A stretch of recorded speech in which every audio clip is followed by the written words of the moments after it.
নমস্কার বন্ধুরা, রামানন্দের রান্নাঘরে সবাইকে স্বাগত। আজকের রেসিপি হচ্ছে নারকেলের বড়া। তো প্রথমে হচ্ছে নারকেলটিকে কুড়িয়ে নিতে হবে।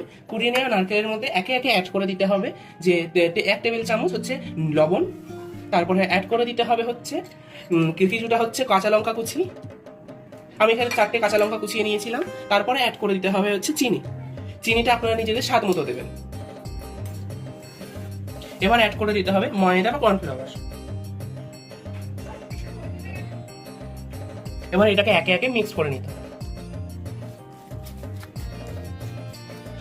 মিক্স করে নেওয়ার পর চুলাটাকে জ্বালিয়ে নিতে হবে।